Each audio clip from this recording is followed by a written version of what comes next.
right, we'll go to plan B. I'll talk to you later. And the mob isn't a career you retire from. For both men, there's only 3 ways it can end.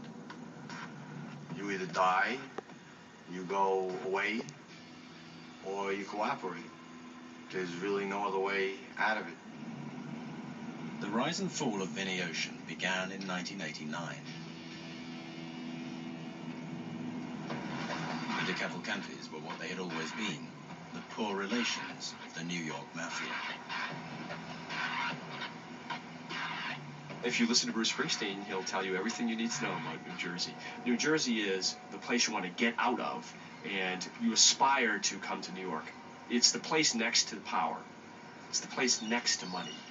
It's the place next to celebrity. No one took them seriously. If you asked anybody who was in the 5 families in New York, I don't think they'd want to be a member of the Jersey mob.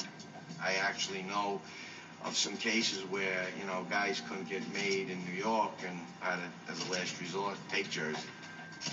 The New York families look at the New Jersey family as a pathetic stepchild. The New York families call them farmers, and they really hate that.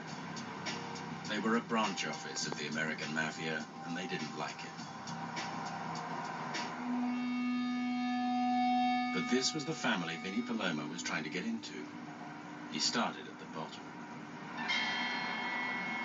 He got his nickname because he at one point was involved in selling fish at the Fulton Fish Market, so they came up with the brilliant nickname Vinnie Ocean. Vinnie wasn't just working the fish market, he was hustling, and he'd married into the mob, the daughter of the underboss of the real Soprano family.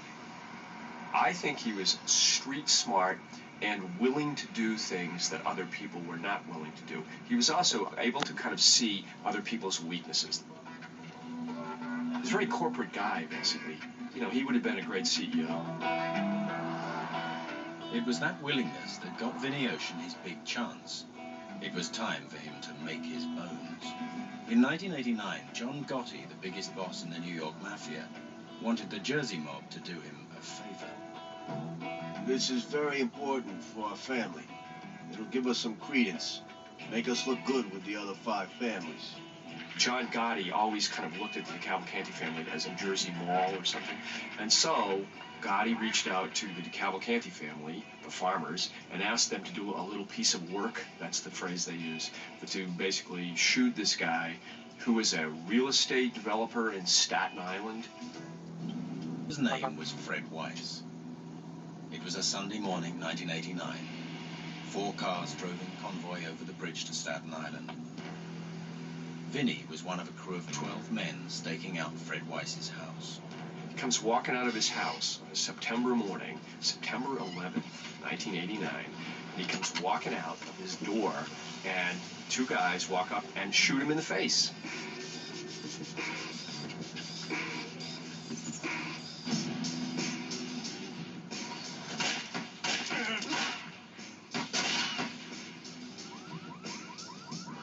Vincent Palermo and James Gallo jumped back in the car. James said, go, go, go, so I pulled away, not too fast, not too slow. And that was a big deal because that was doing a favor for John Gotti. Therefore, Vinnie Palermo could do no wrong in the DeCavalcanti family from then on. A few days later, Vinnie Ocean became a made man in the DeCavalcanti family.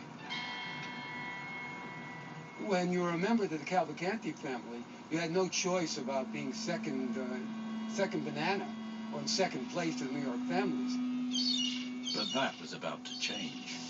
For Vinnie Ocean and the real Sopranos, the 1990s would be a time of murder, extortion, and vast quantities of cash.